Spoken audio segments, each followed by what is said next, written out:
চলো এটা বলো, এটা কি উপরে আছে, এটা কি হবে বলো? জাবার। এটাকে কি বলবো? জাবার। কেন বলবো জাবার?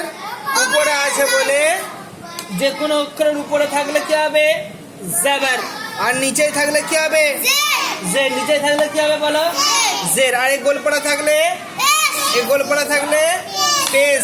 তাহলে হামজা জাবার কি পড়েছি আমরা? হামজা জাবার কি পড়েছি? আ।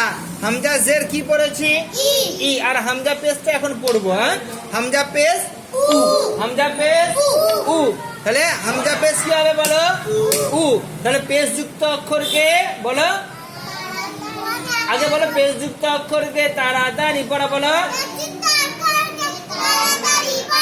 মারুফ পড়া, মোটেও না টানা। আচ্ছা, পেশের আওয়াজ কোন দিকে যায়?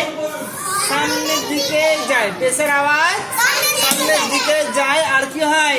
ঠোঁট গোল হয়। ঠোঁট কি হয়? গোল হয়। পেশের আওয়াজ কোন দিকে যায় বলো? সামনের দিকে যায় আর ঠোঁট গোল হয়। তাহলে হামজা পেশ কি পড়বো? উ। হামজা পেশ কি পড়বো আমরা? উ। বা পেশ কি পড়বো? বু। তা পেশ কি পড়বো বলো? তু। আর সা পেশ তু। সা পেশ তু। জিম পেশ জু। জিম পেশ জু। হা পেশ হু। গলা থেকে বের করো। হা পেশ হু। হু। হু। গলা থেকে বের করো। হা পেশ হু। খ পেশ, খ পেশ কি হবে? খ পেশ কু। ডাল পেশ দু। রাল পেশ রু। র পেশ রু। জা পেশ জু। জা এটা কি? জা পেশ জু। সিন পেশ সু। আর এটা কি সিন বলো? বড় সিন। এটা কি সিন? বড় সিন। এর আওয়াজ কেমন হবে? শিস হবে সামনের দিকে। এটা ছোট সিন। এটা সিন হবে। আর এটা কি হবে? শিন। বলো শিন পেশ সু। সদ পেশ সু। জদ পেশ জু। জদ পেশ জু। জদ পেশ জু। ত পেশ তু। ত পেশ তু। ত পেশ তু। জ পেশ জু। আইন। আইন। আইন কোথা থেকে বেরোবে? আইন কোথা থেকে বেরোবে? গলা দেখেন বের হবে। আইন পেশ বলো। আইন পেশ আর গয়েন পেশ গু। গয়েন পেশ গু। ফা পেশ ফু। কফ। কফ। এটা কি? কফ। কফ। কফ পেশ উ। বলো কফ পেশ উ। কাপ পেশ কু। কাপ পেশ কি হবে? কু। এটা কফ পেশ উ। গলা থেকে আসবে। আর এটা কাপ পেশ কু।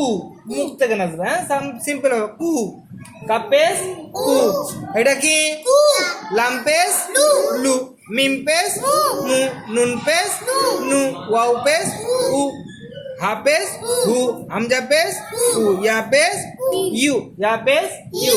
তাহলে জাবার জের পেশ যেই অক্ষরের উপরে থাকবে তাকে কি বলবো? মুতাহারিক বলবো। আর মুতাহারিক ওয়ালা অক্ষরকে কি করে পড়তে হয়? মুতাহারিক ওয়ালা অক্ষরকে কেমন ভাবে পড়বো? তাড়াতাড়ি পড়তে হয়, মোটেও না টানা। আর পেশের আওয়াজ কোন দিকে যায়? সামনের দিকে যায়। ঠোঁট গোল হয়। সামনের দিকে যাবে। আর কি হবে? ঠোঁট গোল হবে। তাহলে হামজার উপরে যদি পেশ হয় তাহলে হামজা কি বলবো?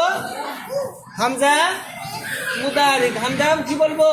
মুতাহারিক। বাইরের উপরে পেশ হলো বাকে কি বলবো? বা মুতাহারিক। তাইর উপরে পেশ হলো তাকে কি বলবো? মুতাহারিক। তাহলে যে অক্ষরের উপরে জাবার জের পেশ হবে সেই অক্ষরগুলোকে কি বলবো? মুতাহারিক বলো। মুতাহারিক ওয়ালা অক্ষরকে কি করে পড়তে হয়? তাড়াতাড়ি পড়ো। মুতাহারিক ওয়ালা অক্ষরকে কি করে পড়তে হয়? তাড়াতাড়ি পড়া। আর মোটেও টানা যাবে না। আর কি পড়তে হবে? মারুফ পড়া, মজুল আওয়াজ থেকে বাঁচা। আর পেশের আওয়াজ কোন দিকে যায় বলো? সামনের দিকে যায়। পেশের আওয়াজ সামনের দিকে যায়। আর কি হয়? ঠোঁট গোল হয়। ঠোঁট কি হয়? গোল হয়। তাহলে পেশের আওয়াজ সামনের দিকে যায় বলো। বলো পেশের আওয়াজ সামনের দিকে যায় আর ঠোঁট গোল হয়।